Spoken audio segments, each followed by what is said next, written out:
राधे राधे दोस्तों, आज मैं आपको बुधवार व्रत की पौराणिक कथा सुनाऊंगी। समतापुर नगर में मधुसूदन नामक एक व्यक्ति रहता था। वह बहुत धनवान था। मधुसूदन का विवाह बलरामपुर नगर की एक सुंदर लड़की संगीता से हुआ था। एक बार मधुसूदन अपनी पत्नी को लेने बुधवार के दिन बलरामपुर गया। मधुसूदन ने पत्नी के माता पिता से संगीता को विदा कराने के लिए कहा। माता पिता बोले, बेटा आज बुधवार है, बुधवार को किसी भी शुभ कार्य के लिए यात्रा नहीं करते। लेकिन मधुसूदन नहीं माना। उसने ऐसी शुभ अशुभ की बातों को ना मानने की बात कही। दोनों ने बैलगाड़ी से यात्रा प्रारंभ की। 2 कोस की यात्रा के बाद उसकी गाड़ी का एक पहिया टूट गया। वहां से दोनों ने पैदल ही यात्रा शुरू कर दी। रास्ते में संगीता को प्यास लगी। मधुसूदन उसे एक पेड़ के नीचे बैठाकर जल लेने चला गया। थोड़ी देर बाद जब मधुसूदन कहीं से जल लेकर वापस आया तो वह बुरी तरह से हैरान हो उठा, क्योंकि उसकी पत्नी के पास उसके ही शक्ल सूरत का एक दूसरा व्यक्ति बैठा था। संगीता भी मधुसूदन को देखकर हैरान रह गई। वह दोनों में कोई अंतर नहीं कर पाई। मधुसूदन ने उस व्यक्ति से पूछा, तुम कौन हो और मेरी पत्नी के पास क्यों बैठे हो? मधुसूदन की बात सुनकर उस व्यक्ति ने कहा, अरे भाई, यह मेरी पत्नी संगीता है। मैं अपनी पत्नी को ससुराल से विदा करा कर लाया हूँ। लेकिन तुम कौन हो जो मुझसे ऐसा प्रश्न कर रहे हो? मधुसूदन ने कहा, तुम जरूर कोई चोर या ठग हो। यह मेरी पत्नी संगीता है। मैं इसे पेड़ के नीचे बैठाकर जल लेने गया था। इस पर उस व्यक्ति ने कहा, अरे भाई, झूठ तो तुम बोल रहे हो।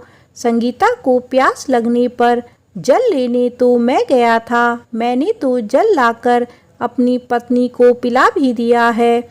अब तुम चुपचाप यहाँ से चलते बनो, नहीं तो किसी सिपाही को बुलाकर तुम्हें पकड़वा दूंगा।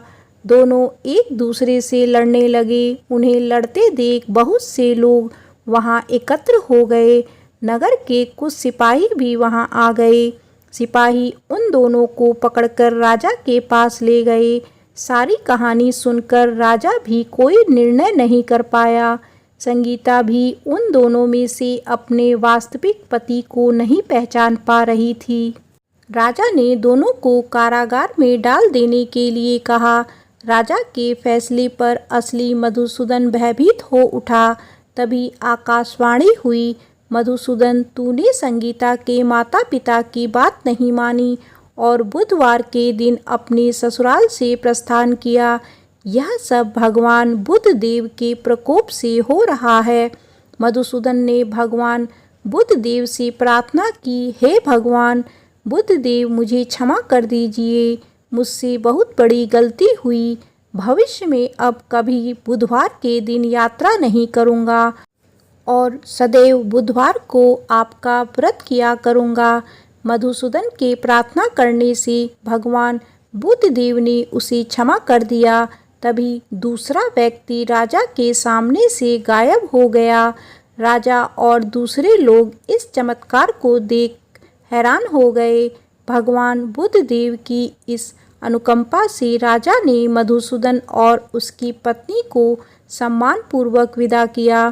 कुछ दूर चलने पर रास्ते में उन्हें बैलगाड़ी मिल गई। बैलगाड़ी का टूटा हुआ पहिया भी जुड़ा हुआ था। दोनों उसमें बैठकर समतापुर की ओर चल दिए।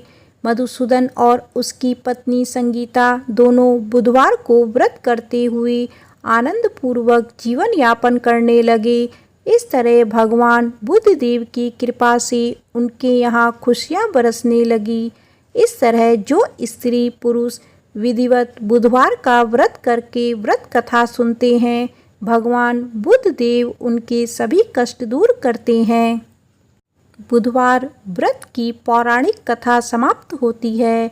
आप सभी मेरे साथ बोलिए, ओम श्री गणेशाय नमः।